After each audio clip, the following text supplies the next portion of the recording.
You don't know how you keeping your gift to yourself, how that could be stunting the growth of the next person who could change the world, or the next person who could elevate their life or break generational curses, break generational chains that are held upon their life.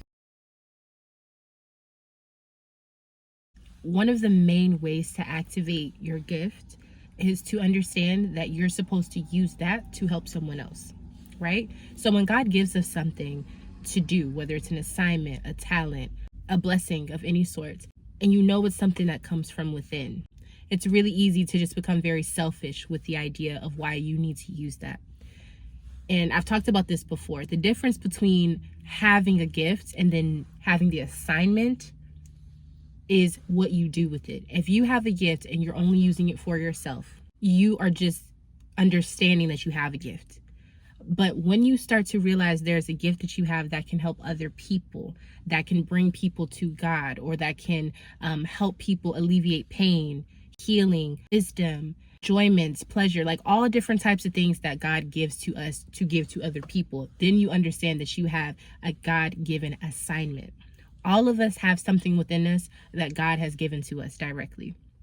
It is your job, once you figure that out, it's your job to activate that gift by showing the gratitude that you have and giving the glory back to God by using your gift that God has given you, molding it, mastering it, cultivating it to a point to where you are the best that you can be at that, and then go and help someone else with that gift.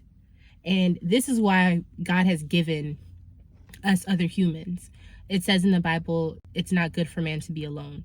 There's a reason for that. Man is made for other humans. You understand what I'm saying? So we are here in conduit to each other to exercise what God is for us. So when you have something that you're supposed to use, when you have something that is given by God, it is your duty to understand what that gift is and understand what God wants you to do for the betterment of the rest of the people that are here.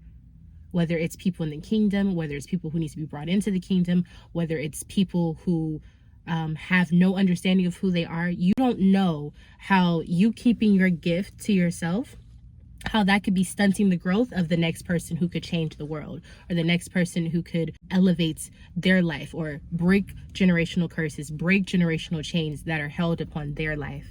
And it's important for us to understand when we have a talent or a gift or whatever the case may be, when it comes from God and you know it's nothing that you created, it's something that came within you and it's something you're supposed to build, you have to understand just how you are supposed to be used as a tool to cultivate and to push forward the agenda of what God has set in order, right?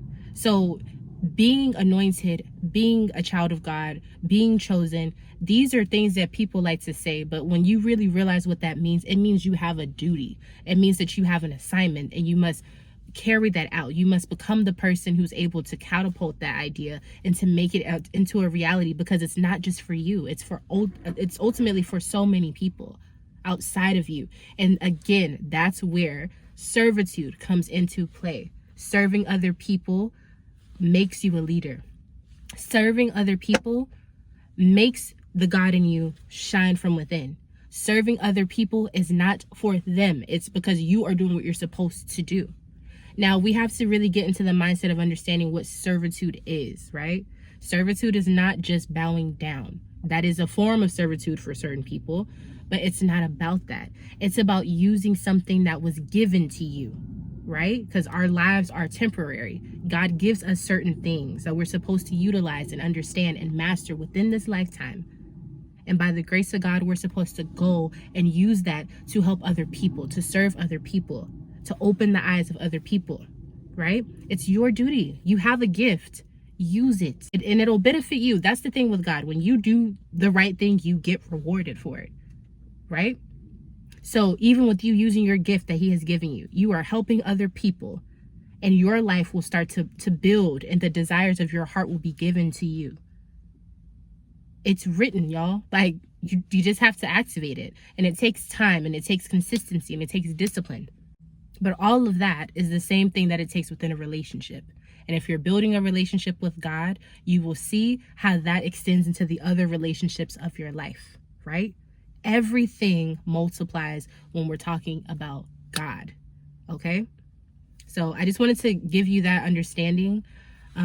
Please utilize it to whatever your spirit is telling you. Use that within your walk. Use that. If this is your sign to go and start doing what you need to do to work on mastering your craft, whatever the case may be, use that and understand that when you are helping yourself and you are using your gift, you're helping someone else as well. You are going to help someone else, and you never know how your life will affect someone else's. So be conscious of that, okay? Bye.